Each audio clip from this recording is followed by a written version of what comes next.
Petit concept aujourd'hui, on va parler du displacement et de la prise d'un sommet daily ou d'un plus bas daily. Ça peut être un sommet weekly, un plus bas weekly, mais là on va plutôt bosser ça sur des petites unités de temps. Du coup, on va bosser ça sur que des sommets et des low daily. Alors c'est très simple, vous allez prendre un graphique à gauche sur TradingView, donc ici vous pouvez mettre deux graphiques. Vous en mettez un à gauche en 1 ou en 5 minutes. Là on va bosser sur du 1 minute aujourd'hui, mais on peut aussi faire ça en 5 minutes. Et vous allez mettre un graphique à droite, ok. Et celui-ci, vous allez le mettre en daily. Et ce que vous allez faire, c'est que vous allez aller tout simplement, donc moi je vais vous montrer des exemples, vous allez simplement aller prendre, par exemple, on est ici, on va mettre le mode replay, hop, ici, alors je ne sais pas si le mode replay se fera à gauche également, non, je ne sais pas si je peux le faire à droite aussi, bon c'est pas grave. En fait l'objectif ça va être simplement d'identifier votre plus bas ou votre plus haut de la veille, ok.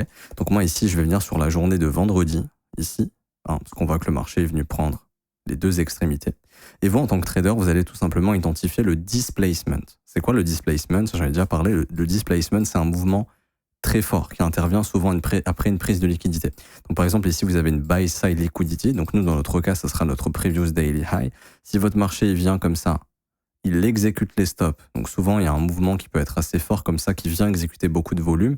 Là, ce que vous allez vouloir observer très souvent, c'est du volume. Donc là, vous vous mettez en vector candle avec l'indicateur ici de price action, ok. Vous mettez juste ici, tac, tac, tac, tac, tac, tac, bougie à volume explosif, comme on a vu dans les précédentes vidéos. Vous allez vouloir du volume s'exécuter. C'est pas nécessaire, mais c'est mieux. Mais ce qui est le plus important, c'est pas ça. Le plus important, c'est la réaction du prix ensuite. C'est-à-dire que si votre prix d'un coup, il fait bam comme ça c'est un displacement. Et ça peut marquer que votre marché a trouvé un sommet sur la prise de liquidité du sommet précédent, du sommet de la veille, comme ici, vous voyez, hop. On est venu prendre le sommet. Et là, ce que je suis en train de vous montrer, c'est ça. Je vais vous montrer en réel. Vous allez voir tout de suite. Regardez. Ici, on vient, on prend le sommet de jeudi, donc il est là. OK. Ça, c'était le sommet de jeudi. Ça, c'est ma buy side liquidity. C'est ce qu'on va appeler le previous daily high. OK. Je le mets ici. Top. Voilà. Previous daily high. Vous voyez, le marché vient déclencher ce previous daily high. Juste là. Et là, on a du volume. OK, on a l'information qu'il y a du buy stop. Là, il y a un premier dip, mais ça, c'est pas suffisant pour parler de displacement. OK. Il y a une première fair value gap baissière, il y a un order block, reversal candle order block, on revient repricer, on rechute, etc. Le marché ici revient prendre les stops et c'est là où il y a le displacement. Ça, c'est du displacement. Vous voulez vraiment voir des CB bien grosses qui décalent le prix. Là, vous avez l'information que éventuellement votre marché a trouvé son sommet. Et en plus de ça, ce mouvement se fait quand? De 9h jusqu'à 9h50. Très souvent, il y a une phase de manipulation sur cette kill zone de New York entre 8h30 et 9h30, même légèrement après.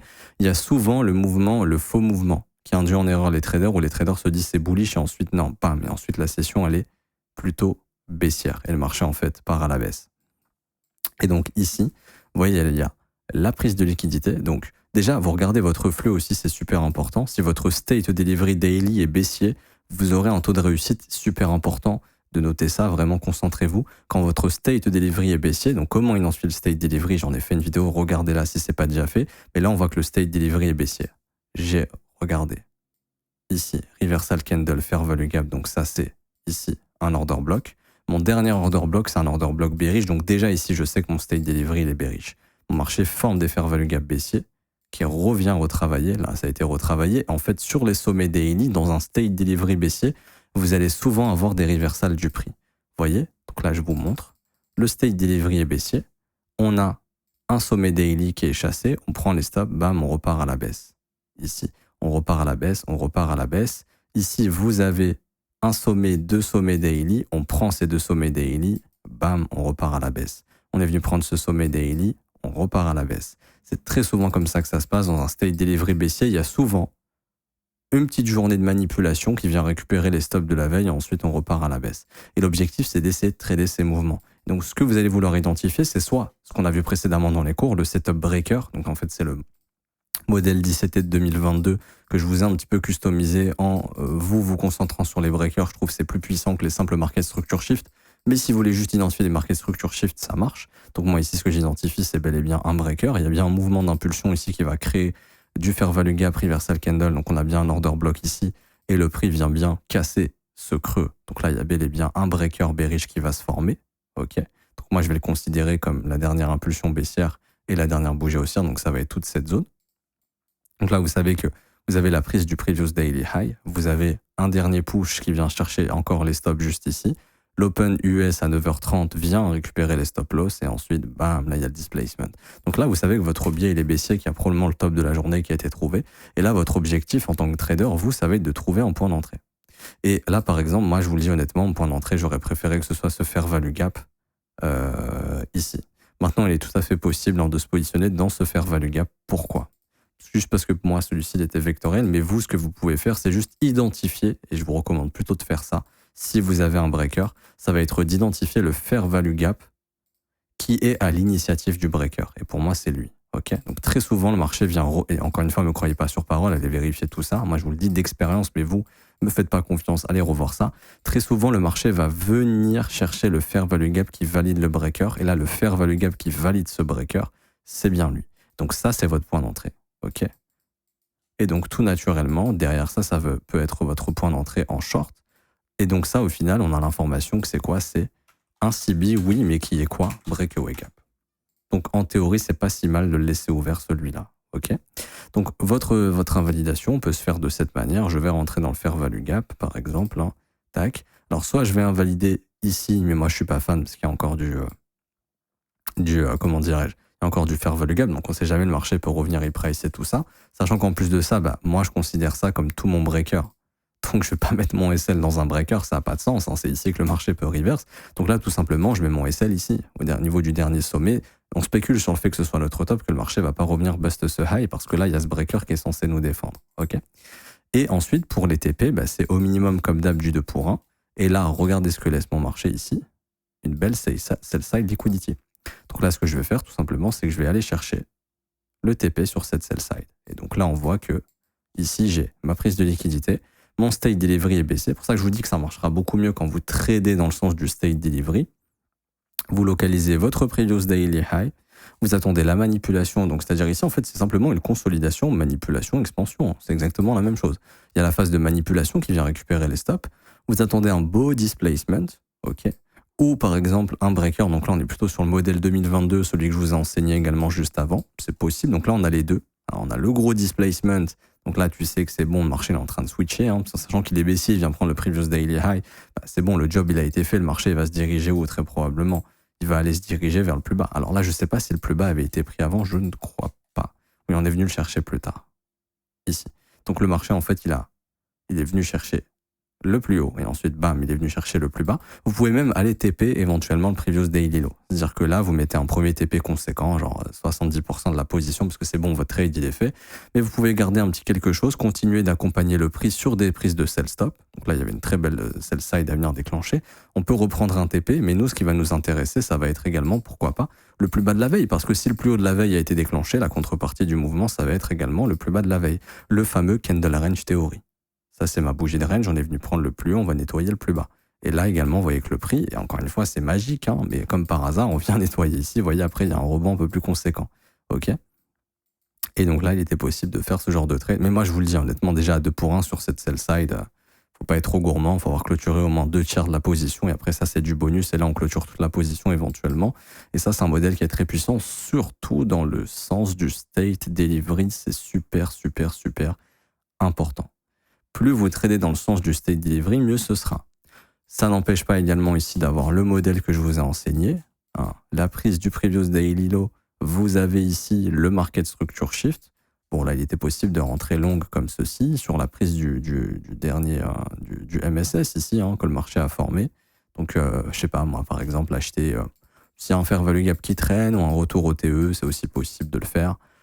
On va spéculer sur le fait que tu sois rentré sur le corps ici qui valide le MSS, que tu foutes ton SL ici. Bon, là, ça marche également. Okay. Et honnêtement, je suis pas fan du mouvement, je vous dis la vérité, mais bon, pour le coup, ici, ça a fonctionné. Le marché n'est pas revenu prendre le dernier lot, c'est un lot qui a été protégé. Et après, voilà, tu peux essayer d'aller chercher ton petit 2 pour 1 éventuellement, comme ceci. Après, je sais pas si ça a fonctionné. Ils ont encore refait un equal low, ils sont gentils. Hein. Là, au final, c'est un trade qui serait passé, mais c'est contre le state delivery. Bon, c'est un peu plus risqué, mais bon. Encore est-il, ça peut quand même fonctionner, ou si on ajuste un peu, on peut avoir le 2 pour 1 un peu plus facilement. Mais là, tu notes que, comme d'hab, 16h, fin de session, voilà, un reversal peut arriver, un petit retracement éventuellement. Mais l'objectif, toujours dans le sens du state delivery, donc le state delivery daily est bearish, J'identifie mon sommet daily, encore mieux s'il est couvert par du fair value gap. Alors ça, c'est vraiment encore mieux. Donc là, par exemple, un fair value gap daily, ok. Là, par exemple, il n'y a pas de fair value gap daily. On peut quand même prendre le trade, il n'y a pas de souci. Après, il est possible de regarder sur une autre unité de temps, genre H4 ou H1, s'il y avait du fair value gap, par exemple. Bon, bah là, on voit qu'il y avait encore un fair value gap. Il a déjà été travaillé, mais c'est intéressant de le noter que ça, c'est ici un beau fair value gap, hein, que le marché pourrait encore décider de repousser éventuellement. Ou en H1, peut-être que là, on avait un fair value gap ouvert, sait-on jamais. Non, il y avait le retravail de cette mèche, par exemple, ici. Pareil, là, il y a fair value gap, mèche, bon, ça, c'est un mouvement aussi qui est intéressant. Mais c'est pas obligatoire, mais c'est encore mieux. Ok.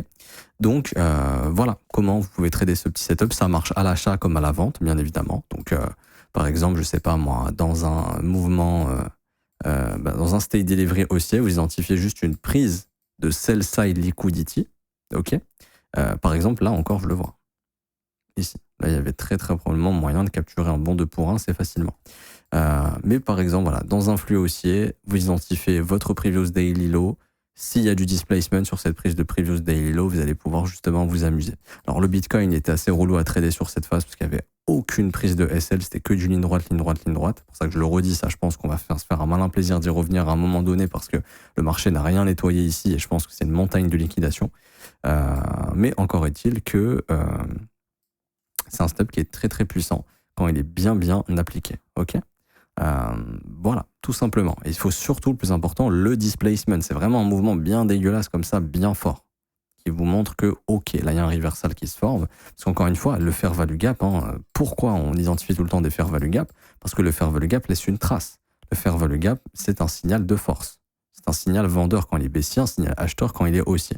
Alors bien sûr, pas n'importe quand, surtout après une prise de liquidité, si vous avez un fair value gap important ou un displacement, donc c'est une succession de plusieurs fair value gap ou plusieurs breakaway gap, par exemple, ou plusieurs CB ou BZ d'affilée, ça vous montre, là on le voit, ouais, le gros mouvement ici, là, c'est un mouvement qui est très fort. En plus de ça, marqué structure shift breaker, toutes les raisons de penser que là il y a une inversion au niveau du prix. Ok. Surtout quand votre biais est baissier et qu'en plus de ça on fait la prise de liquidité, bah là c'est génial. Donc ça c'est vraiment du setup parfait ici à pouvoir observer.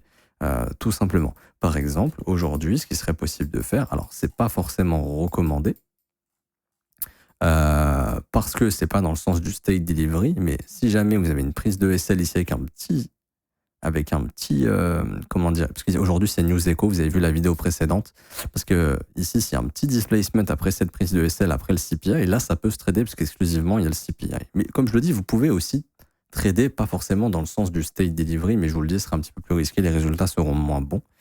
Et peut-être pas aller chercher le previous weekly high, enfin previous daily high, pardon, mais juste se contenter d'aller se faire, par exemple, mon thème ici se voit pas, aller chercher par exemple juste la zone 0,5-0,75, la zone premium de la bougie précédente. Ça aussi, c'est un setup, c'est une vidéo qui arrivera bientôt pour un concept, mais par exemple se dire, ok, je suis conscient que je suis contre le state delivery. S'il y a ça, bon, je vais essayer de me distribuer ma position là-dedans, me barrer ici sans jouer le previous daily high. Mais ce qui serait encore mieux du coup aujourd'hui, sachant qu'on est dans un state delivery baissier, ce serait, hop, la prise du previous daily high, un bon displacement ici en 1 minute. Donc là, on va aller identifier tout ça. Tac, tac, tac, tac, tac, et je m'arrêterai ici pour aujourd'hui, enfin, pour cette vidéo du moins.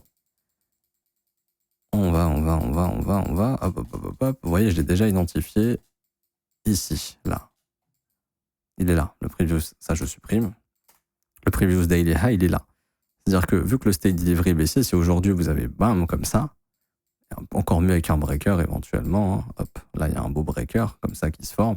Là, il y a normalement, là vous pouvez venir shorter ce breaker et éventuellement le fair value gap qui confirme le breaker. Hop, SL au-dessus du sommet. Encore mieux si c'est après 9h30. Comme ça, vous savez que la livrée, enfin, je le fais avant 9h30, mais encore mieux que ce soit avant 9h30. Imaginez, ça c'est montré violet, ça c'est 9h30, il y a ce genre de mouvement et ensuite bam, là vous savez que l'Open US a été une phase de manipulation, on va stimuler les gens à les faire acheter et ensuite boum, il y a le reversal. Et là, si votre marché l'a laissé toutes ses sell side intactes, là bon, à 2 pour 1 comme d'hab, hein, prise de profit, 50% de la position, on se paye quand même. Et derrière, on va chercher les previous daily low. Et là, on peut même garder un petit 5% de la position. Si le marché décide d'aller chercher plus bas, on pourra même TP plus bas sur de prochains points d'intérêt éventuellement, pourquoi pas. Donc, on se retrouve pour un prochain concept. En tout cas, entraînez-vous sur tout ça, paper trading bien évidemment. Et quand vous dégagez des modèles rentables, passez en réel et commencez à les appliquer. À tout de suite ou à bientôt pour une prochaine vidéo dans le mentorship.